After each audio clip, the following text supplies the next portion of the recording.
Hello and welcome to the More Cheese, Less Whiskers podcast.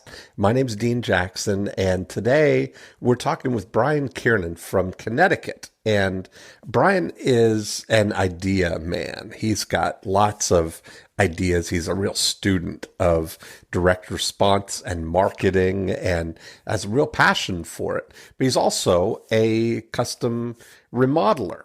And that's his day job that's what pays the bills. And so he's used that as a vehicle to explore and build his knowledge of direct response about marketing and apply it to his own business, and is aspiring to help other remodelers, either by doing lead generation for them or doing the marketing for them. And we had a really great philosophical conversation, strategic conversation, and tactical conversation about how to make that dream a reality. And we kind of identified where Brian gets off track sometimes, or what keeps him from getting to that point. And I think if you're in a situation where you're in a business that you are good at and it pays the bills, but you've fallen in love with marketing, and this business that you're in is not really the real business that you want to be in, regardless of whatever other business you want to be in, this is going to be a really great episode for you. I think that there are a lot of people who, once they fall in love with marketing, they realize it can be applied to their own business, but they also realize the magic that it can do in other people's businesses. And they kind of fall in love with making a business of doing marketing for other people's businesses, which on the surface seems like it's a great way to do the thing you love without having to do the things you don't love, which is actually run the business. But you'll hear in the conversation how to really think about that and what a sort of progressive plan could be to do the thing that you really love and still sustain yourself through the transition. So I think you're really going to enjoy this episode. I'll talk to you on the other side. Brian Kiernan. Hey, Dean Jackson. How are you? I'm good. This call is being recorded. Did you hear that? I did. They said it very quick, but I did catch it. There we go. So look at us. We got a whole hour to hatch some evil schemes here. Yes, it's amazing. I'm excited, nervous, anxious, all of them. All of that. Cool. Well, this is one of the situations where, most of the time I don't know anything about the people who are coming on, but this is a time where we've had some interactions. We've known each other for a while. So I would like to maybe have you tell the Brian Kiernan story so far. So we can get up to speed here and then see where we want to go. You're a man of many directions. Yes, well, I am trying to focus the direction. Okay. And I think that would be that would be a great place to start to kind of get you. I really need to kind of take a little time to kind of unpack where I'm coming from and how I got to where I am. And I had sent you a little information. I don't know if you got it. Yeah, okay. I did. I got everything. So let me kind of explain to you how I got to that point, and let's just kind of go through this. And I just need a little time. So, I'm a general contractor, and I would self-identify as a remodeling contractor, really, focusing on kitchens and baths, additions, major renovations, whole house remodels. That's really what I do. But I got into this business, by default. It was, my father wanted me to come work with him, so I did. And, that was really like in 2003. Now, in 2007, our working relationship really wasn't, working out great. And I ended up taking a project management position at a high volume kind of full service remodeling company. And I was like, I was only 31, and I worked there 5 years, and I excelled at that job. And I really got I look back at it, I got 20 to 30 years of experiences in 5 years because of how much volume I was actually running. Like, we did so much work, and I ran so many projects there. It was crazy. And I burnt out there, and I just ran myself into the ground working hard for this guy, and I really burnt out. And so I ended up starting my own business,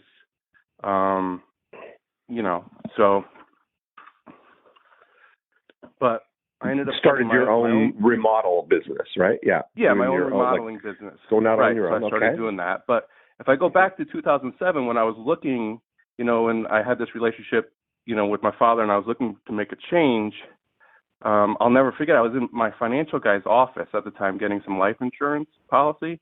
I asked him, what are some things people are doing to make some money? And he said, he had a 13-year-old client who was making $1 million a year doing something called affiliate marketing. Okay. Yeah. So I go home and I type that into Google, and I opt into something, and I ended up getting into this coaching program that was run by somebody named Garrett Gell, who took it over from Corey Rudel, who I'll bet you knew. I do. Right. I did. Yeah. So I did that 6-month coaching program, which I loved. It had like a structure, and I really enjoyed it. And at the end of that program, I had a book, an ebook, which I sold. It's called How to Cut and Install Crown Molding. And I sold that book for $27 successfully at a loss on Google AdWords.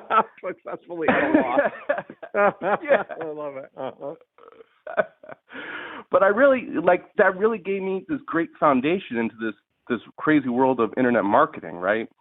And, I learned keyword research and how to run AdWords, how to build the websites, I wrote my first long form sales letter, right? And, that fizzled out. And then between 2008 and 2011, I went down so many strange rabbit holes in this making money online, teaching people how to make money online echo chamber, I call it. Yes. Yeah. And it just never felt right with me, So, obviously I'm doing what I need to do during all this time of learning this other kind of stuff to make my money in my remodeling business. But then in 2011, I got my first exposure to back-end marketing, as they called it, and marketing automation, and really dove in and enjoyed this. This was my first kind of shot at doing some consulting, and that didn't really go anywhere, but I learned a lot of stuff. And then in 2013, I started a blog called Replacement Windows Advisor, which is still producing me some passive income today. It's the only thing I've ever created which actually produces passive income, where it's just sitting there and I get a check from Google every month, and I did some CPA offers, which when people request window quotes off that blog, I get a little cut, right? Right, got it. Right. So then, you can see, so then I started another thing. 2015, I got the idea to start a SaaS called Thank You Department, inspired by a Gary Vee speech, the one I ever heard, where he talked about a thank you department. And so I built this kind of minimum viable product, and I got a client paying me $47 a month for this thing I called a thank you department. And that really didn't go anywhere, but I got it built up, and I built the thing myself, all the websites and tools and whatnot. So then 2016 comes, and I'm still trying to figure out how to escape this, gravitational pull from my remodeling business, really, because I don't have much passion anymore for the during unit portion of that business.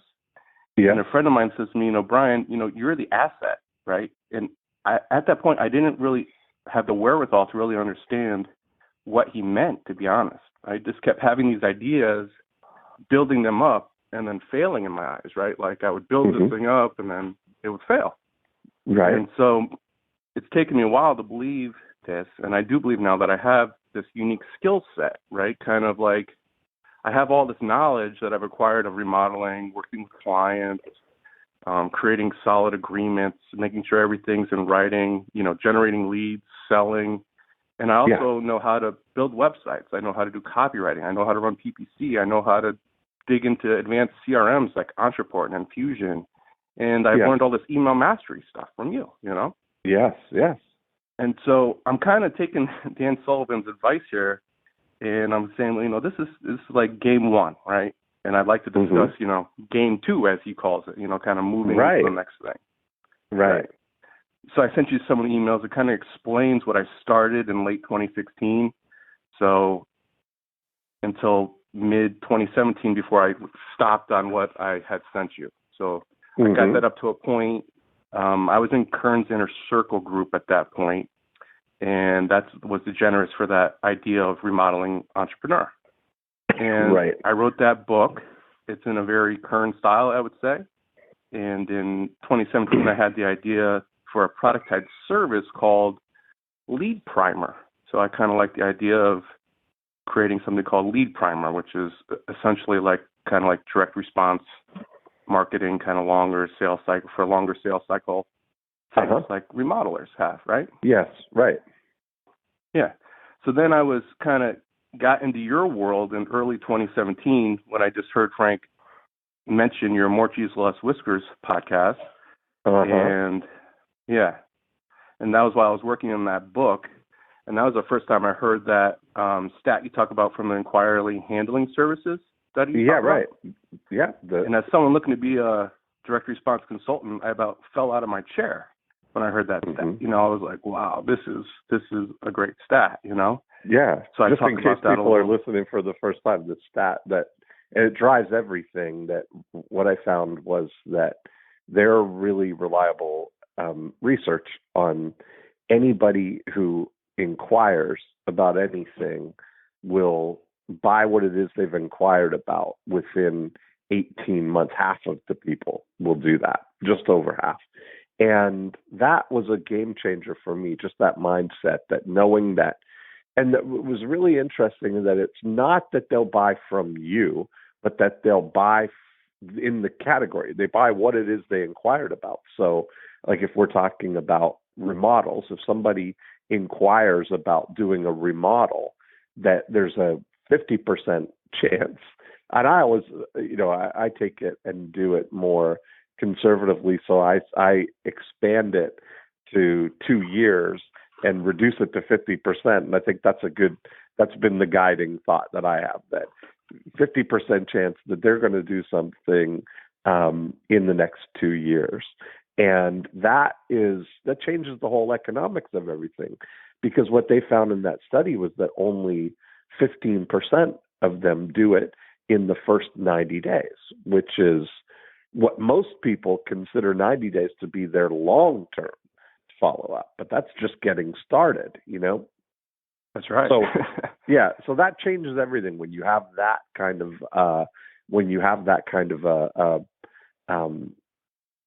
come from, you know that it's not saying that they're going to buy from you, but if somebody inquires about faucets, there's a good chance that in 2 years they're going to have bought faucets, whether they bought them from you or bought them from somebody else. So that is really what we start with as a guiding kind of philosophy there. So your idea was to say, take that belief or that knowledge and really kind of help remodelers nurture that lead for the long term. Is that kind of what you're saying?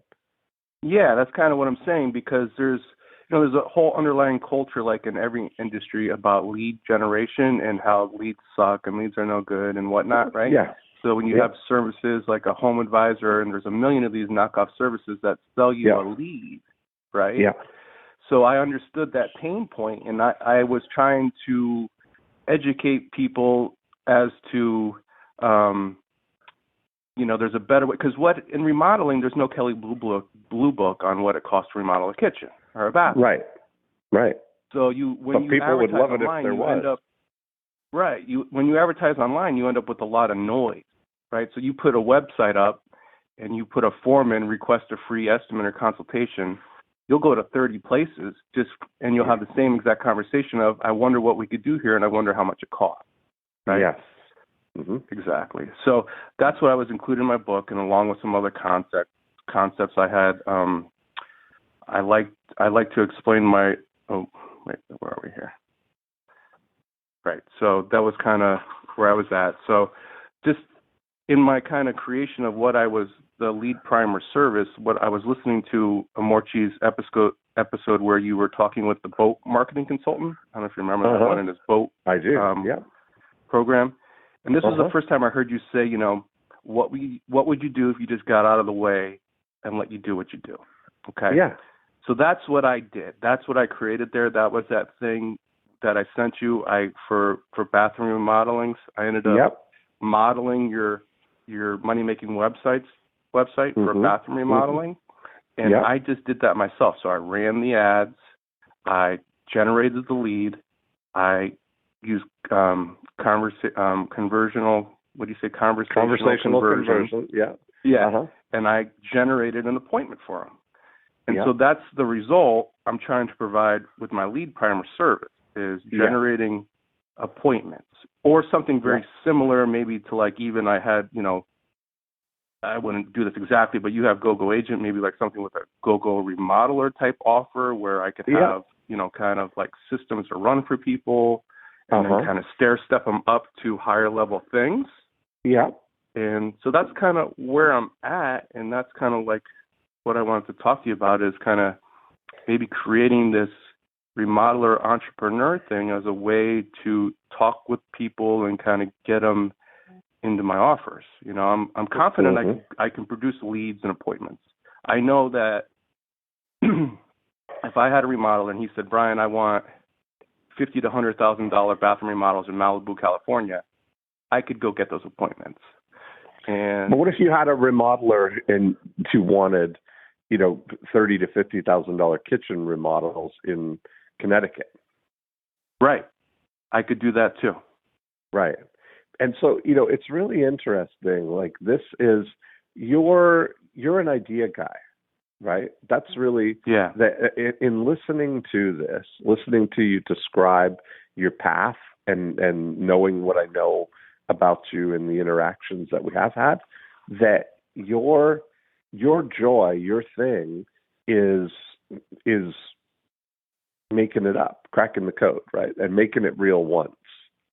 That it's like the thing that is most attractive to you is seeing this knowledge that you have, seeing what the opportunities could be, figuring it out so that it works once. But then what I don't see is a pattern of taking that one thing and optimizing that one thing. But you almost get to the point where you get something that to just enough to prove that it kind of works or has some legs to it, but then not, it's like this whole thing. You mentioned Dan Sullivan, who's been a big influence on me too, and his, philosophy of the three basic things are make it up, make it real, and make it recur. Right? That those are the things you got to make it up, which is what you love, is to see, well, if I take this and I could get people to respond, and then we use this conversational conversion thing, and then you kind of like smile, satisfied that worked. Yeah. And now your next thing, it's like this is like I've added one layer. And the reason I'm saying all of this, I'm that guy too, right? But I've created organizationally the structure to have the whole relay team, where I can make something up and make it real, but then there's a support team that can take things the rest of the way and make it recur, and that's where the stability, the money, the baseline platform comes from, guilty as charged. I agree 1,000%. And I actually kind of articulated, I feel almost like a tortured soul. Right. I have all these ideas. Yeah. And I have all this stuff, and I'm optimistic, and I throw myself at the mercy of the court. So let's figure it out. Well, right now your thing is that you're like a fire hydrant of ideas, and your outlet is limited to a garden hose, which is you. You're the outlet, right? You don't have the I'm the bottleneck. Right. The things that you listed, all the things that you can do. You talked about, about SEO, about websites, about this, about that. It's all great, but those are all technical skills that anybody can learn. There's there's thousands, tens of thousands of people who know the skills that you have, right? What you want to embrace more than the technical skills is the adaptive skills that you have of your specialized kind of knowledge of the strategic stuff, right? Of being able to make something up. But what would really be the most valuable thing that you could do is to pick one of your businesses that you're running kind of, you kind of have, half a foot in one, in a business that's kind of paying the bills while you're trying to get another business started, while you're also now your main obsession and a passion, obsession, not in a bad way. Your main thing is to figure out how you could get this other thing to work. Right? So all of your most valuable mental energy is in trying to figure out what you could do. The world of ideas, right? And I'm not saying that in a bad way. I'm saying that it's the reality of what it is, and that's what your real passion is, right? But for sure, what I've learned about that part of your brain is that I have that same thing. But where you get that freedom to do it is that you've got to build the foundation of it first, right? That you've got to have, if you were to just commit to one thing of the different businesses that you have right now, right? Whether it's your remodel business or the real estate business, those two would be the best candidates for you, right? To build this foundation for yourself. How old are you now? 43, 42? 41, yeah. 41. Okay, so you look at that, and you've spent probably 20 years in that remodel kind of business, half in the remodel business, right? But not really, but doing it for other people. Then when you started your own remodel business, you were, you've proven with the project management skills that you're capable of running many, many more projects than what you're doing. Yeah. Right. I just don't have any passion for it. Exactly. So there's the thing. So you scratch that itch of your passion by, you want to play in the new snow. Right. Is the thing, right? And I get that. I'm that. But it's almost, it's frustrating to do that from a standpoint of not having a baseline vehicle that's paying your bills and doing all your stuff, That's the kind of thing, like you want to, and it's great to be able to do that. You want to get to a point where I used to have my life metaphor for a lot of years was that you want to live like an artist with a $50,000 a month trust fund. That would be like the greatest life to have, wouldn't it? Yeah, for sure. Right. Yeah. So you get to do what inspires you, chase what you want to, regardless of the economic viability of it. You're an artist expressing your passion, chasing your whims, right?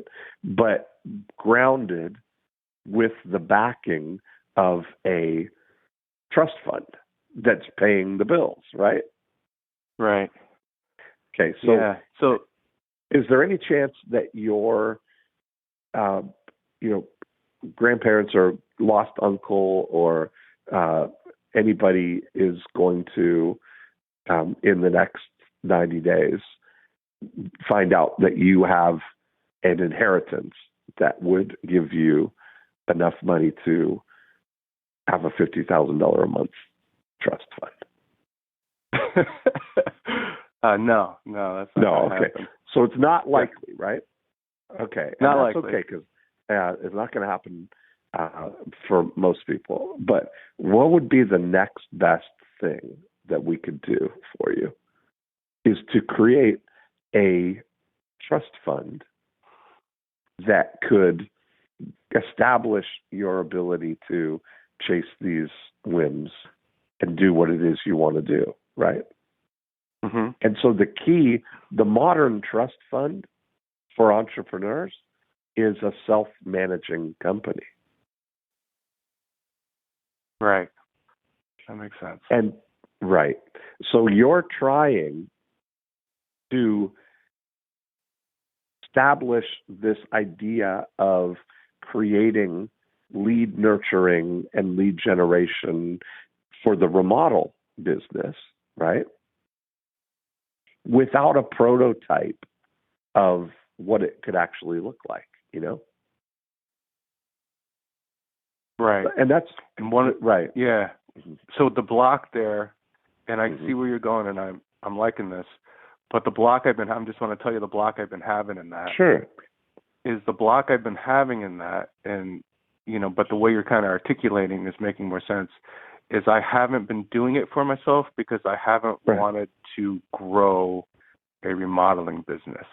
Right. So, but the thing is that a remodeling business can be run by other people, right? Yeah. Is there anybody that you know? Is there anybody that you know that has a remodel business that doesn't actually do the remodeling themselves?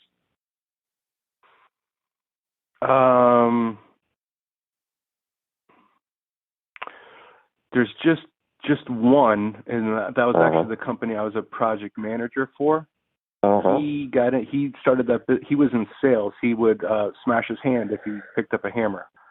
So he started a remodeling business and grew it from a sales standpoint, an entrepreneurial standpoint.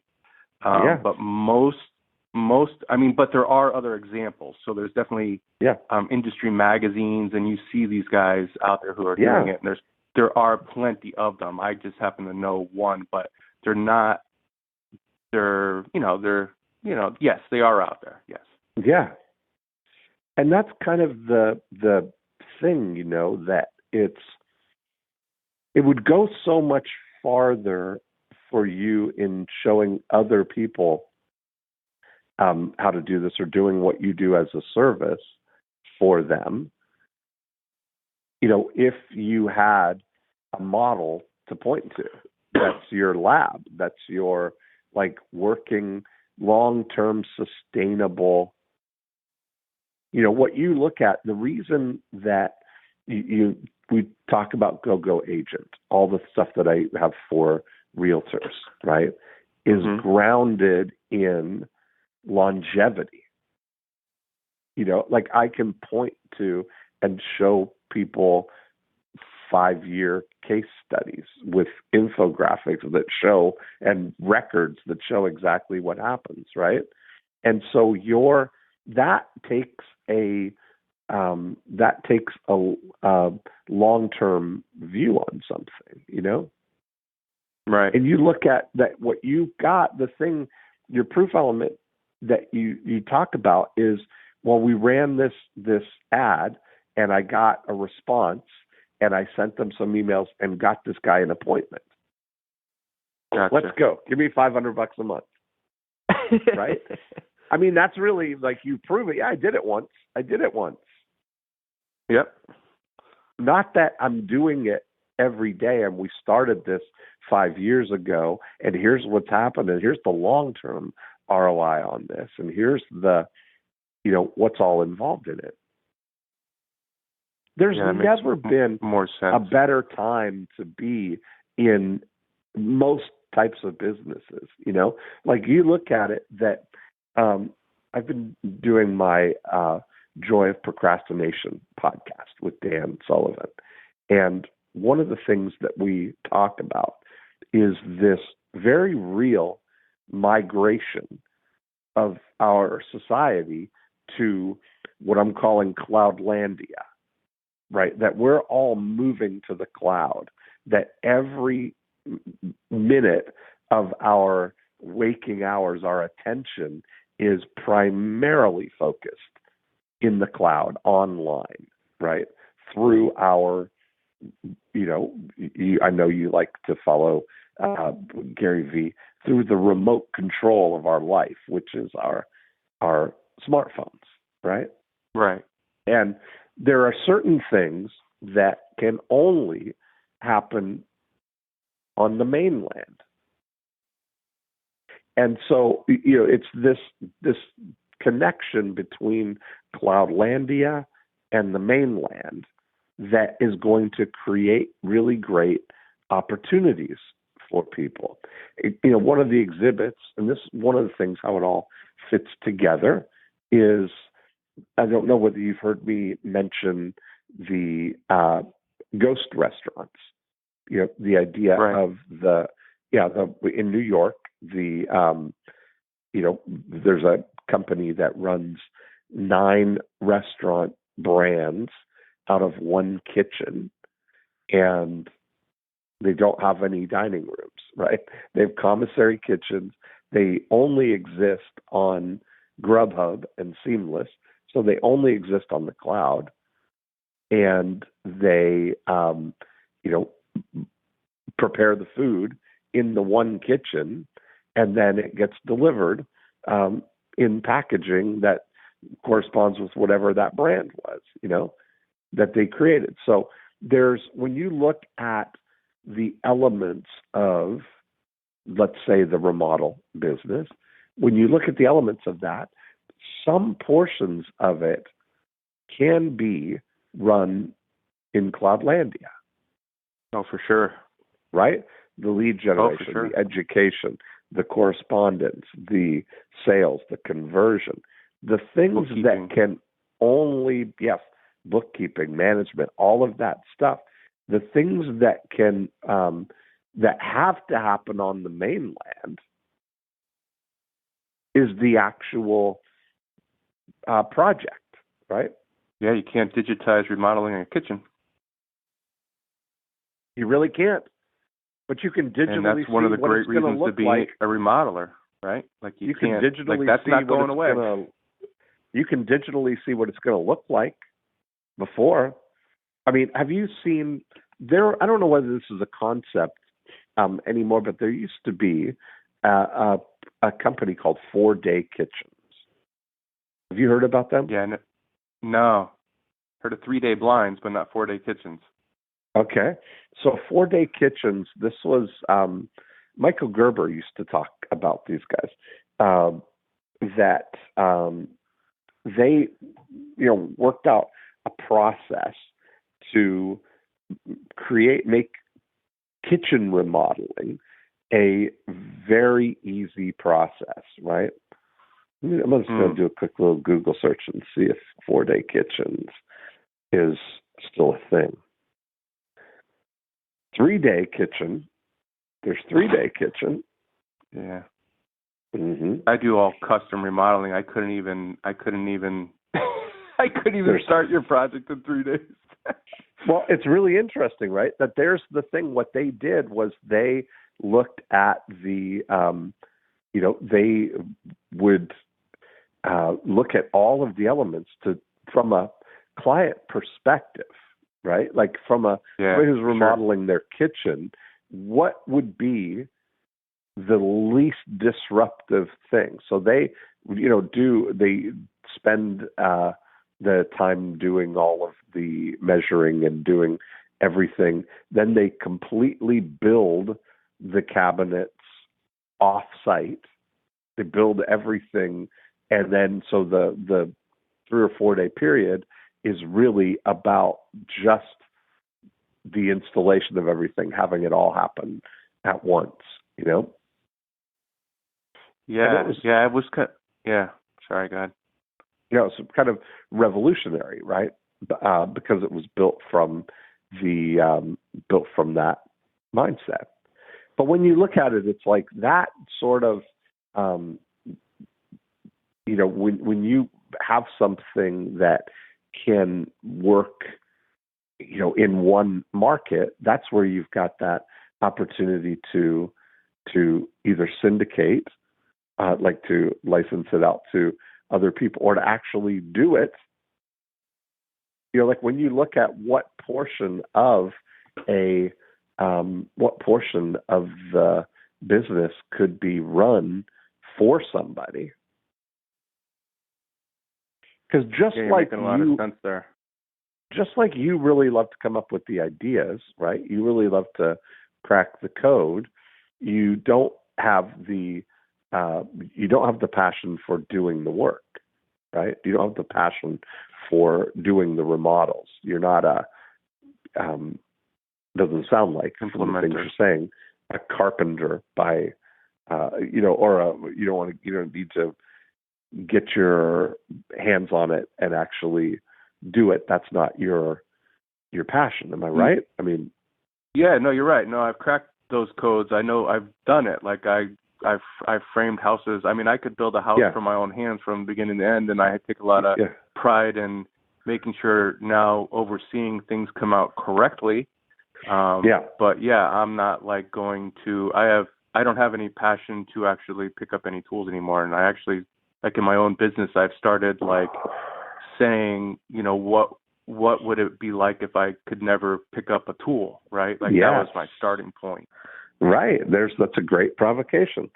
Just like, you know, and I say that you eliminate things, right? Like when I said that, when I started working on the Getting Listings program for realtors, that was my provocation. I begin with the end in mind.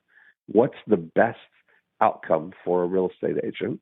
It would be that somebody calls them up and says, can you come over and talk to me about selling my house?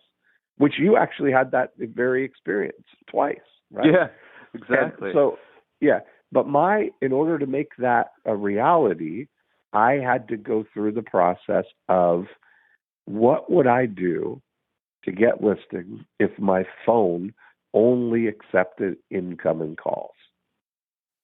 And so I had to go to work on the system to create that. Now, you know, I've done that. 12 years ago, I cracked the code on that, and now we have, you know, thousands of people who are using the Getting Listings program to have people calling them when they're ready to sell. Now, you know, the thing about the remodel situation for you there is that you are in need of somebody who all they want to do is do the work. There's other people, just like you don't care if you ever pick up the tools. There are other people who said, just let me do the work. There are people who would love the remodel business if it wasn't for the people and the paperwork. Yeah, you're right. I've got those guys. Like I've already kind of started doing what you were saying, because I started to take on a lot more work. And the only way I could take on more work is I actually had to physically remove myself from doing anything. And so when I was a project manager, I did not do anything. I just ran the projects when I worked there. So when I started my business, I had to start doing the tools again to build it up. But now I've gotten to a point where basically just from referrals, I am able to keep myself busy in order to pay my bills. But I've intentionally stalled the growth of my business. Mm-hmm. But if I wanted to, I very seamlessly could start ramping things up, because I have guys who all they want to do is show up and pick up tools every day. The part I'm missing is the manager of the projects. I could go and create systems to sell, create leads, all this stuff, and I had the idea of something called easy custom baths. or easy custom kitchens. And this was a project that for design build kitchens. So design build is a little different. Yeah. So there's a process, and where basically it would just outline and make the process easy. So the part I need another me. I need the bottleneck I'm at right now is I need a project manager to run what I'm doing. Right. And what would it take to find one? I mean, you look at it. If I look at it, I mean, the challenge that you're running into is that you're trying to do all of the things at once, right? But you don't have that steady foundation yet that's bringing in revenue, right? So I think that when you look at it, that it doesn't sound like you that you need to make $50,000 a month to support your life or to keep the wheels on, to keep things going. Right. Yeah. No. And I'd like to make that, but I don't need that right now. No. But the bottom line is, what would be really valuable for you is to think through what could happen if you just focused on this to get it to a point where it could get you above the sustenance line, right? That there's the thing where you're spending your time doing the things that entertain you. And I say that in that's the thing that you really have the passion and the interest for. But the frustration for you is that you also have to do the things that are going to sustain you, And I'm saying you could get to a point where your sustain line is handled. And so once your sustain line is handled, right, whatever it is, if it's $10,000 a month, $5,000 a month, what the minimum, like if what would really just give you that freedom number, right? Not saying that it's a lavish lifestyle or it's the what you're really looking for, but enough to cover your overhead. Yeah. To allow you so that, Well, if I had to pick one thing where I'm the closest thing to be, it would be, and to build a system and a business around it, it would be the bathroom remodels. I like those for several reasons. One is you're not in their kitchen. The saying, you're in my kitchen. You're literally, like, when you rip somebody's kitchen out, right? It's pretty dramatic and impactful in their lives. It's the heart of the house. I do mostly higher end heart surgery. Yeah, and I do mostly higher end custom stuff. So when you do a higher end custom bathrooms, they got 2 bathrooms. So you take the bathroom out, they got another one they can use. Most of the time they're, empty nesters or the kids are older. And so it's like, it's not such an impact. So that would be one I would focus on. And that would kind of the one I've had this idea of, that would be the one I'd like to build. I wouldn't want to grow a franchise, but that would be the one I would want to either create some sort of model around, would be custom bathrooms, not one day baths, not the bath crap, none of that nonsense. Custom bathrooms. Right. Yes. Yeah. That would be that's the one. Great. So if you'd like to talk about that, I'd be willing to kind of unpack that, and we could maybe that we look at it or wherever you're going. What do you want to have happen? Let's just go big picture here for you. I mean, what's your aspiration for your life, or for what are you heading towards? Yeah, I mean, that's like the hardest simple question you could ever ask yourself. Brian, what do you want to do? It's like it's the hardest freaking question in the world, right? Right. And I really how would you define success? How would you define success for you? Well, I kind of, if I if I could work with, I think as much as I don't like the during unit of remodeling, I do think it's a very good business. It's not going to be disrupted totally by any kind of technology. It's impossible to disrupt. Right, exactly. Yeah. And I do think there's a lot of really good remodelers out there who are very frustrated because of how they build their business. They end up building themselves these hamster wheels. And I did it to myself. When I started my business, I built this hamster wheel and I burnt myself out. And it's just very frustrating. So if I thought big picture, and that's where I kind of came up with that remodeling entrepreneur idea, like it would be really cool if I could get, you're right, like build an example and then go around and help other guys get to that example to get them out of the pain that they're in. Like that would be amazing. Like it's not so much about money to me, more of it's about like I would really like to have an impact and have a remodeler who's been at, because my father went down the same road too, but like for me, you go down this road and you get yourself in a lot of pain and you don't know how to get out of it. In remodeling, if that makes any sense. Right. Yeah. So big picture for me would be to build something that I could point to as this is my business running, and then I could say that would give me a foundation to have something like a remodeling entrepreneur, and I could point to and say I am one, and have a scorecard and say this is how you can get there, and then set up something to where it would be beneficial to the guy who's just starting out all the way up to the guy who is very, very advanced. So it wouldn't be like, I wouldn't want to just go and say, oh, no, I don't work with anyone who's just starting. I only work with high-end clients or something like that. That would kind of be where I think I'd like to go. Right. But there's, part of the thing is that it's not that there's two paths. You can either show somebody how to do what you did, right? How to build what you built for them, or you could be the who for them that allows them to do what they want to do.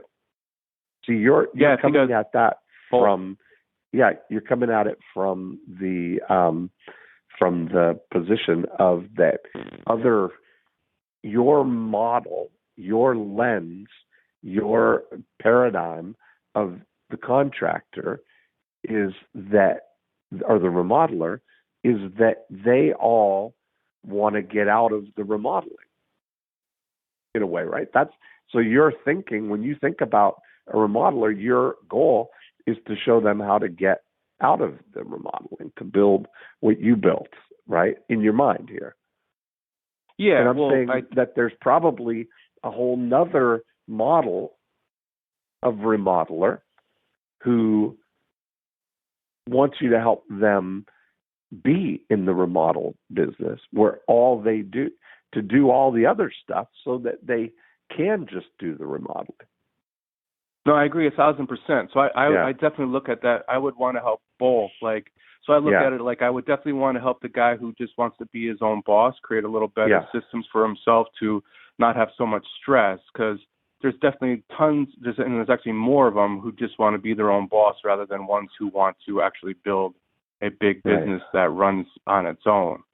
Right. So, I would definitely want to help. Then that's kind of what I meant. Like, I would want to be able to help the guys who, identify just kind of the things they'd like to do and kind of, relieve some of those stresses, and just really more help the guy who just kind of wants to kind of be his own boss plus a little bit more type of thing. Yeah. Yeah. That makes sense. Yeah. I think that, part of your, I think what would really be helpful for you is to really get clear on how you're going to define success, for you. That's got to be job one, I think. One of the most valuable things that I ever did was go through this process of figuring out how to answer the question, I know I'm being successful when. And I don't know, have you ever heard me talk about that? Yeah, I've gone through that exercise before. I have it somewhere in an old notebook. I don't, so I could go back and find that. I did. I heard you talk about that in the Tony Robbins interview. Right. And that's really, I'll tell you, the life-changing thing of that is that gets you crystal clear, right? Like the whole thing about knowing what it's going to look like before, so that you know when you get there, is that it keeps success then from being this perpetual aspirational thing, right? Where it's perpetually off in the distance, and allows you to recognize when it's right there in front of you. And so I look at I had 10 ways to answer that statement, right? To finish that, I know I'm being successful when. And of the 10, my top 3 have been like the guiding things of everything that I do, right? So I know mine are, I know I'm being successful when I can wake up every day and say, what would I like to do today? So time freedom is a big thing for me. That's an important thing. But then what makes that work is that I know I'm being successful when my passive revenue, recurring revenue, secure revenue, ongoing revenue, whatever that thing is, exceeds my lifestyle needs. You can only kind of experience that. I wake up every day and say, what would I like to do today? If it's supported by a vehicle that allows the answer to that to not be, I got to go earn money to pay the mortgage next month. Yeah, for sure. Right. I'm kind of thinking now about doing that exercise now, maybe with the context of, let's go build this thing. Yeah. And what is that thing going to look like? I think that's what you're saying. Well, what is the thing going to support? It's not, if the thing, what you want to do is the thing you're building in alignment with the outcome that you're really looking to design? Right? If my thing, and I'm not saying right or wrong for anybody, what I'm saying is that my definition of success is I know I'm being successful when I can wake up every day and say, what would I like to do today? I like freedom, time freedom, right?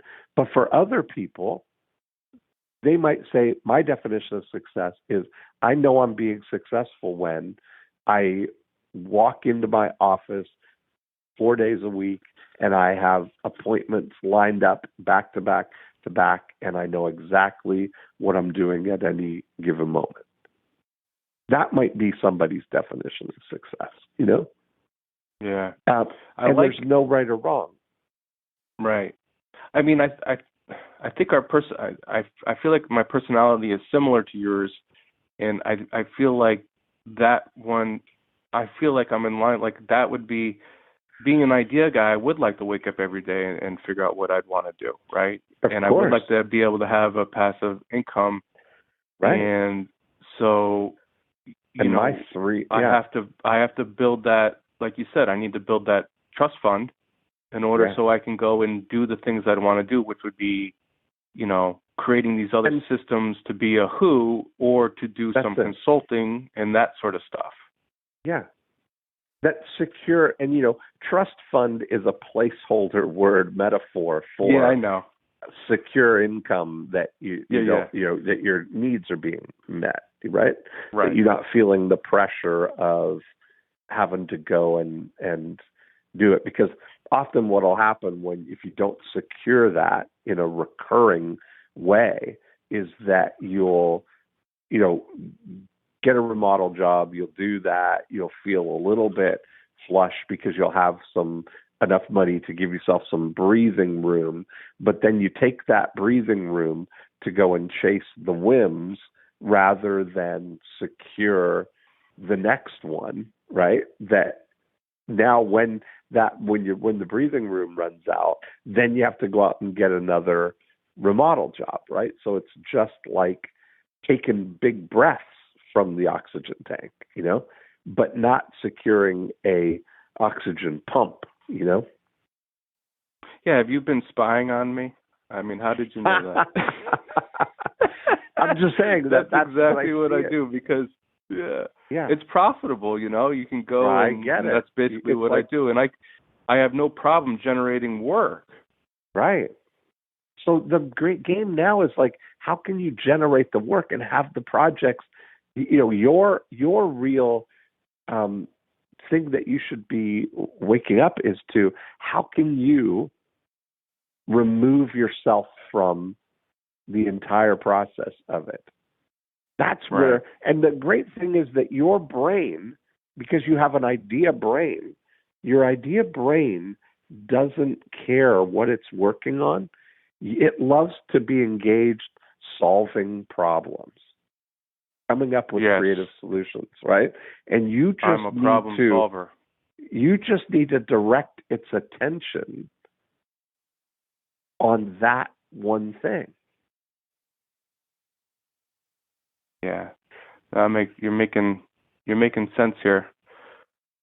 And it's a short-term thing. I mean, you're 41 years old, right? Let's say, and I'm going to exaggerate on this, but let's say that you spent the next 4 years of your life just doing head down that one thing.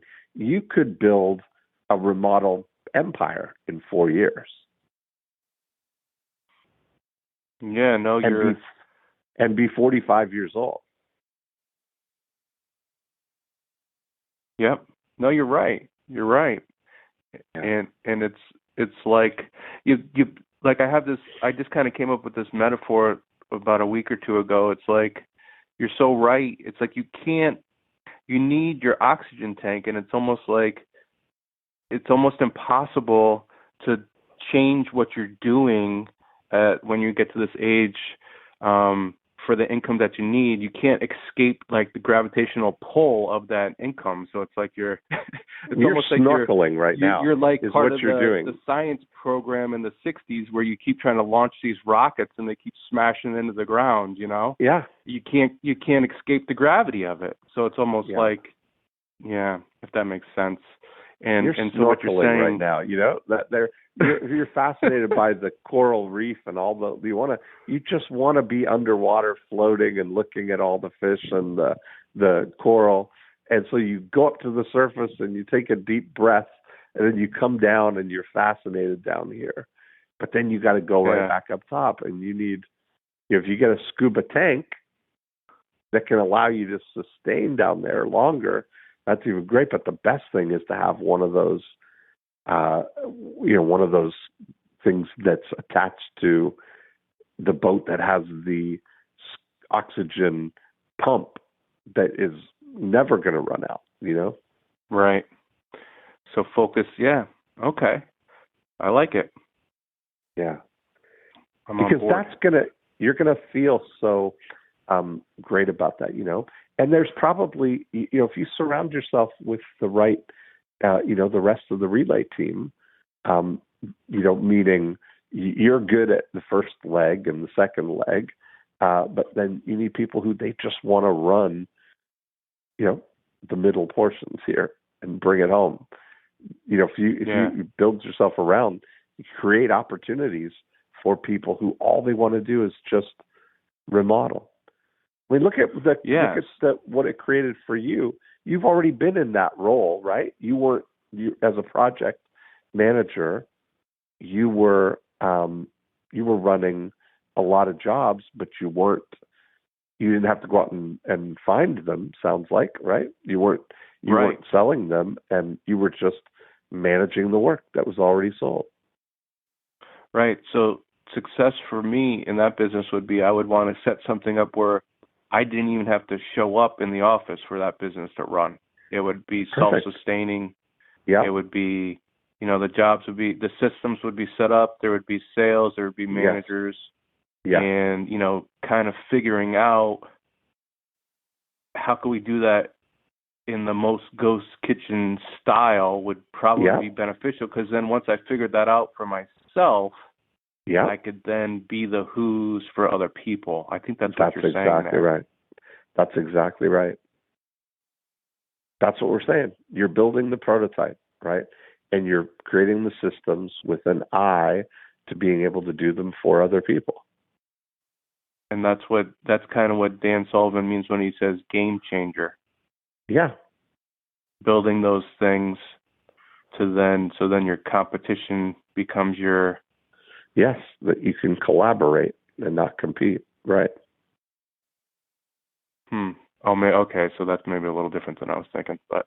No, but I mean, that whole thing, it's like that's really, that, you're providing, that you look at the components of it, what it takes to build that one jewel of the model. Right. And I think focusing your attention on building and cracking all the codes, solving all the problems for that, your brain's going to solve whatever problems you present it. And I think that you just need the management, your conscious management to direct your brain to work on these problems. Yeah, no, that's great, because I definitely have that belief in myself, and that, any challenge that's presented in me, I can figure out a solution. I'm a problem solver. That's I enjoy solving problems. Yes. Me too. Yeah. Okay. All right. I think I'm going to focus on the kitchens then. I'm sorry, the bathrooms. Custom bathroom king of Connecticut. Yeah. Do you think Easy Custom Baths is a decent title? I don't know if I like that, because I don't know if I like the word easy with custom. It's counter. It's counter. Right. Yeah. It's not amazing. It doesn't sit right. What if you helped people build, what's the future of the bathroom?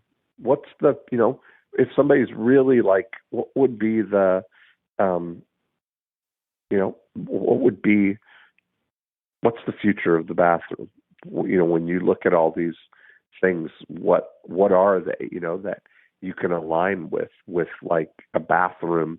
We're just thinking about a bathroom that helps you live longer, longevity bathrooms, and I just think now, this would be another thing where we could do a whole other episode on just the future of the bathroom, right? That's what you used to start thinking about. If you've narrowed your focus to the bathroom, what kind of things, what's the new technologies how is the bathroom going to change with AI and with virtual reality or augmented reality? And, who's doing these things? Are there going to be new,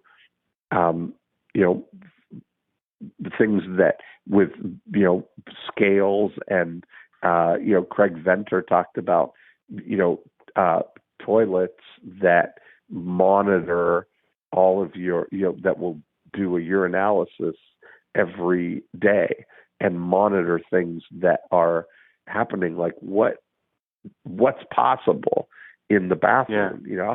How can a bathroom change somebody's life? And what's the, I mean, you think about that, if you really get into like the bathroom, it's not going away. And the opportunities that we're going to have to make your bathroom really the epicenter, Yeah, I think the future right now, the biggest kind of breakthrough that I think could happen in bathroom remodeling would be almost where you could get as close to kind of like point and buy. So like for custom, like say you could have maybe 10 or 15 custom bath options, and that would get you as close to saying like you could point and that's what it would cost, and then you would purchase it, and it would take a lot of the stress out of remodeling. Is very stressful for people because they don't realize how many decisions they need to make. Yeah. So the closer, and that's where I was kind of going with the easy custom baths. And when I say easy, I mean easy for the consumer, not easy to actually build the bathroom. that could be your guiding thing, that could be your internal guidance to make it easy for people, but that doesn't have to be the word. Yeah, no, I don't like it. I don't like it either. Right. But I think you're right. That should be the guiding thing. How could I make it easy for them, the dream come true for them? Yes. What would be dream come name. true bathrooms, Right. Perfect. You look at All it. right. Well, I'm glad I got some clarity. I needed. But don't you feel that. like? And when you think about that now, don't you feel like if you just are aware of how you feel right now, if you just think about that, all this other stuff strips away, and you're focused on the bathroom, and that is the thing. It just feels so relaxing, doesn't it? Yeah. Like, I feel like you're focused and you've got some action plan, Yeah, for sure. Yep. And it feels like there's time to do it, and I feel like there's time to do all the other things that could come as a result of getting it to the point where I'm not involved in it. That's the real kind of reason it feels like I could focus on it, let that other stuff just drift away, knowing that there's time to get on the other side of it. And it probably wouldn't even take me 4 years. I could probably get something going sooner, I think. Right. But imagine if you had that as a framework, right? That you're head down. Well, well, it doesn't necessarily have to end, right? It's a journey. So even if I removed myself from the business, doesn't mean I want to keep progressing in it for the consumer. Yeah. That's it. All right. Well, that's all very exciting. Great. Yes. Has it been an hour? I haven't even looked. It has. How long are we? Okay. So tell me, what's your action plan here? What do you think the biggest takeaway? Well, I think I need to figure out that next step in how to get a project. First, I gotta go and start generating some leads, some more.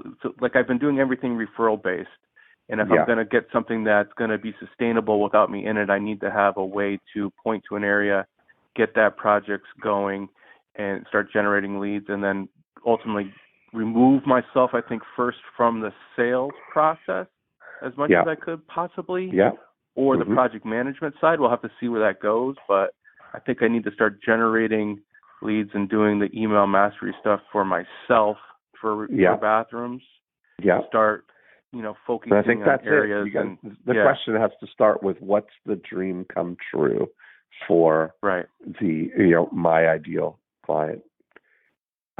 Right. And then figure out the systems to remove myself from that. And then figure out how. I think that's it. And just do it all with the intention on building it in a way that it could be kind of scalable without a bunch of me hiring a bunch of people. Like, right. I like what I'm hearing. Okay. Well, I'm sure I'll keep you up to date. I'm sure you will. Absolutely. That was awesome. Thanks so much, Brian. Thank you, Dean. And there we have it. I think that if you are listening to this and that really resonated with you, that you're, in a situation where you feel like you just can't get yourself to focus on the thing that you really sort of don't like, because you really like to pursue the thing that you do like, but you have to still pursue the thing you don't like because you need it to pay the bills. I think you get a sense that this is really resonant with you. And sometimes the very best thing you can do is to really have a great foundational system, a systematic way of getting your financial needs met as you transition into something new, or before you start teaching other people how to do something, to use your own business as the prototype, as the model for it. And you can transcend from there to, first of all, get yourself in a situation where you have created the dream business for you, so that you can show other people how to do it or provide it as a service. And I think that's a really great thing. And that's what the profit activators can set as a guideline for you, right? The first thing is to see where you stack up with the profit activators in your business. And so I would recommend that you go to profitactivatorscore.com. Try our Profit Activator Scorecard. It's free online. You can go and answer the questions, and it'll give you a really great summary view of where your opportunities are, where your strengths are, where the profit activators are either slowing or growing your business right now. And that'll be a good foundation for what you can shore up in your own business. If you'd like to be a guest on our show, go to morecheeselesswhiskers.com. You can download a copy of the More Cheese, Less Whiskers book. And if you click on the Be a Guest link, that will take you to a place where you can tell me a little bit about your business, and maybe we can have you as a guest on the show to focus on building some plans for your business. So that's it for this week. Tune in next time and have a great week.